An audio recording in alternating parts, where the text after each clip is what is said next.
talk show in the country. And now, here's your host, Jasmine Pollock. Welcome back to Jasmine's First Impression Sports Talk. And to start that off, we witnessed a great, ugly game at the same time last night against Tom Brady and his former team, the Patriots. So it was just a lot of emotion. It was crazy, and this is the first time since Brady's been back to New England since he's joined the Bucks. So let's get started. Dad, I want to ask you, what was your take on that game, and then what is the Brady versus Belichick conversation going after this?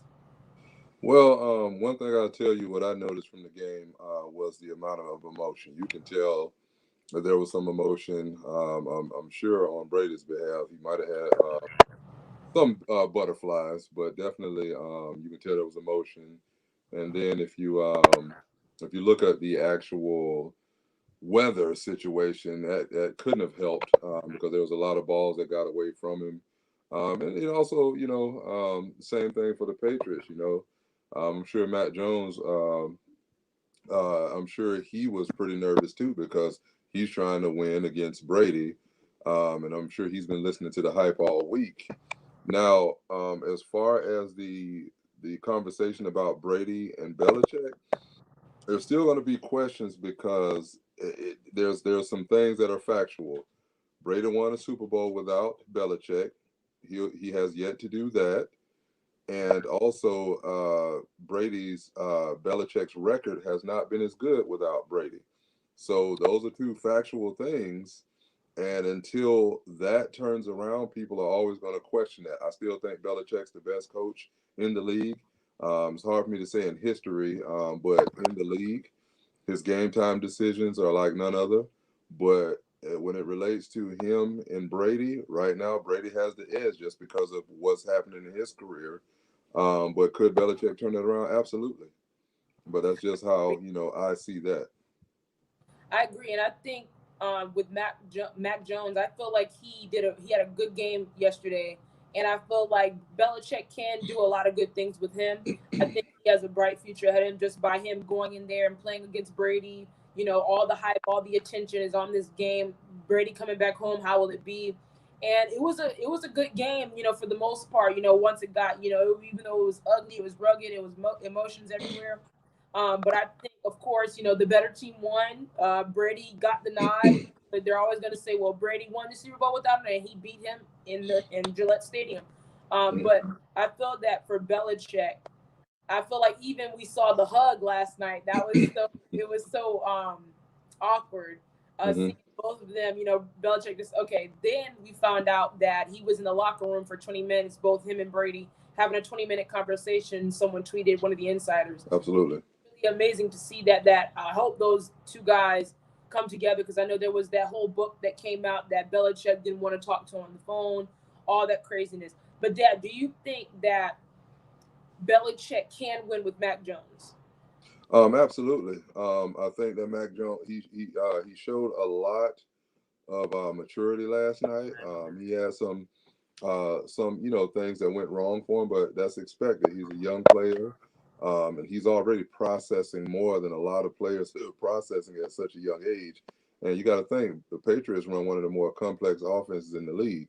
And I just think that with more time, but I also think that at some point the Patriots are going to have to do something they've really never done at least since I can remember, is start getting some more top tier skill position players in there because their formula worked for so many years, but I don't know if that's changing. I'm looking at hey, that dominant receiver, that dominant running back, or that dominant. They have a very good defensive backfield, but they're going to need to add some superstars to help him out because I don't think this is the Patriots of old where you had that real dominant defense and you can disguise some of the deficiencies like when Brady started early in his career. And I think we're going to have to start doing some of those things to start helping Mac Jones out to help him be successful because Brady is a once in a lifetime talent. You don't come by those guys every day. And a lot of people say that Belichick made Brady. No, I think that foundationally, fundamentals and different things like that, yeah, he's giving him those tools. But as far as the drive that Brady has, that's him. That came well before he got to the Patriots. His work ethic, those things didn't just start because you don't just wake up in the morning and develop that kind of work ethic. So I just think that it's unfair to Belichick in a lot of ways, but at the same time, as long as there's a clear um, there's a clear view of Brady's success and Belichick not succeeding, it's going to continue to be a discussion. Yeah, of course. And Dad, getting away from that, overall, I know you were looking at the defensive back, the defensive backfield for the Bucks, your team, and adding Sherman. What did you think of the performance last night? What was your take on the defense last night? So one of the things is I really love,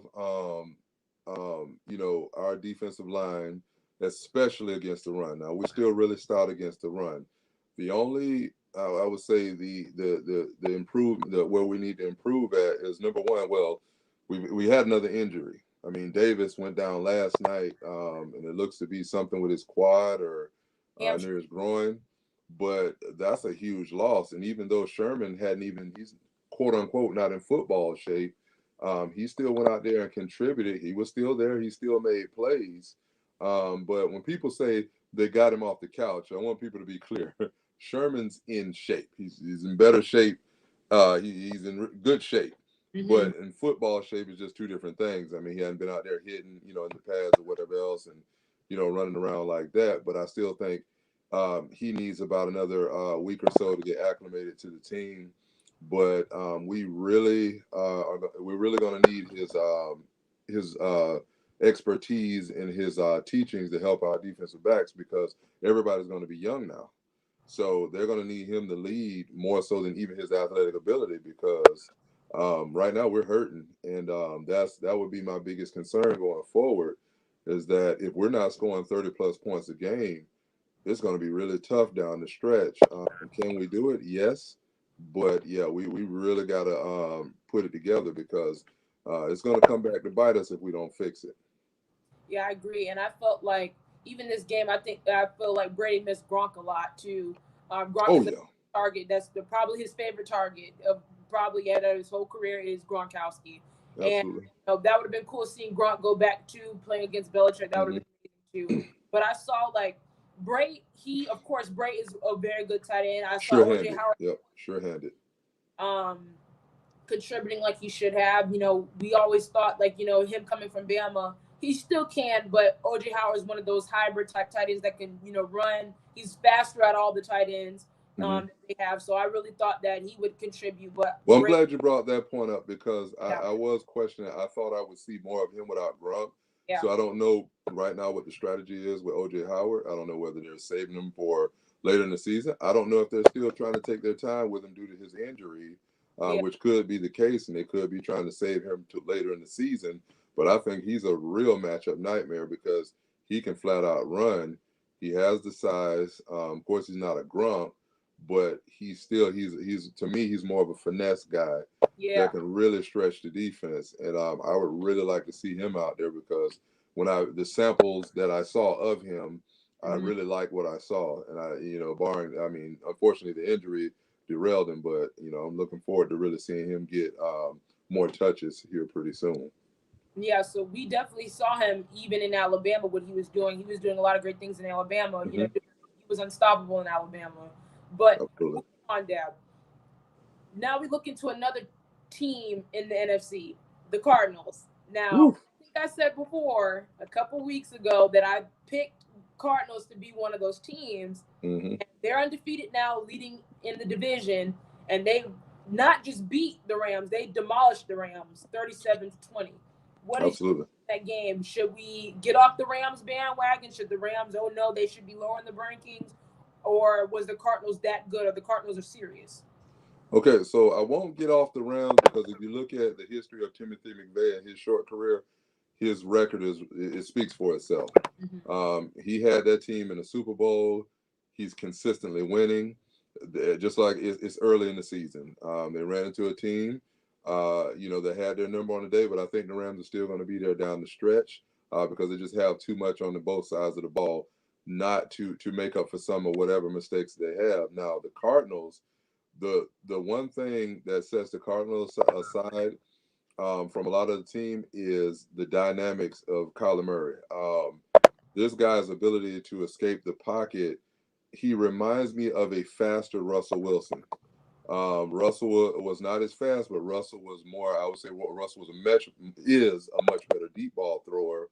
But even Lamar Jackson, with his running ability, it's like his passing is coming around. Kyler Murray seems to have the total package right now, and he's just playing backyard football. I mean, the guy is scrambling around and throwing lasers to the end zone, and then you give him DeAndre Hopkins and AJ Green, two superstar receivers. Even though AJ may have lost a step here and there, he's still probably in your top 10 receivers in the league. Mm-hmm. So when you give this guy those kind of weapons, not to mention his running backs, and their defense is playing pretty decent, I think that's the team that's going to have to be reckoned with, because even you can look back a year since Kyler Murray's been there, they've been on the verge, just a play or so here or there, and now maybe it's all coming together. But like, hey, it's still early. We have a lot of time to see what they're going to be.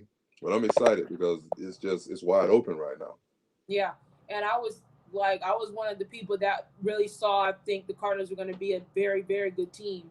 I didn't know they were going to be so far being this good. I wasn't expecting them to be this good right now, and then go in there and beat the Rams, who just beat the Bucks, and the way they did, and then for the Cardinals to go in LA and beat them in that fashion, that was very interesting. Not saying I feel like the Rams did have a letdown game. I feel like they could have played a lot better than that. But I feel that division, that's always, the NFC West is always going to be one of those divisions that you just don't know, because all the teams are like, Seahawks beat the 49ers yesterday. Yep. Well, speaking real quick, Jazz, speaking on what you said about the Rams having a letdown game, I do believe that as well. I completely agree with that, because after all the hype of them playing the Bucks, they were up, very energetic and all over the place for that game. And then you get all the accolades. Are you the best team in the league? This is the team. This is the Super Bowl bound. And guess what? You can get complacent if those guys are not used to that kind of attention. It can, but they all need, to get a bad taste in their mouth to level them out. So that's why I believe the Rams are going to be just fine, because they just have too much. They have really sound guys on both sides of the ball. So I look forward to seeing what they're going to do. For me, I think the Rams are going to be a contender. It's just Matthew Stafford. Like, what is he going to be when that time comes for you to, like, when playoff time comes? Because he's never been at this stage in his career. He's been with the Lions. He's never been at that stage, stage before, with all this talent on both sides of the ball. And obviously a good coach in Sean McVay. The question is always going to be, you get to that point, it's playoff time, you're at home or you on the road, and you're playing in a big game. The playoffs are totally different. What is he going to be? That's the question. Even in also this young Cardinals team, there's still both teams, there's some unknowns, with Stafford, and then the Cardinals team as a whole. Can they, when they get to that point, can they deliver? So we're going to see that. But so far, these two teams, and I think that whole division, like I said, is just going to be tough. A long, long, long season. Yep. Because the division is stacked. Absolutely. So what I'll say about what you were saying about them with Stafford. Stafford was at his best when he had the weapon. Like, he had Calvin Johnson down in the Hall of Fame. Yeah. So when Stafford was with Johnson, they were putting up big numbers. So he has the capability to do it. Now, he hasn't had the opportunity to do it in the playoffs. And I think, it's kind of, the organization with the Lions, they had their struggles. Yeah. And I think that with Timothy McVay, if they get there, you won't have an issue with him letting it go in the playoffs. I mean, you're going to have first time, you might have some jitters, but he has the skill set that I think can carry them deep in the playoffs. Is just like with the Bucks. I mean, hey, if they stay healthy, if the Bucks stay healthy, we'll be there. If we continue to get decimated, it's going to be very difficult for us to overcome that without the bodies. But the Rams right now, they have, you would say, probably the top corner in the league, and they definitely have probably the top one or two defensive linemen in the league in Aaron Donald. So with those two guys and all the pieces they have around them, you're looking at a team that could really, really cause some problems. And then with the Cardinals, same thing.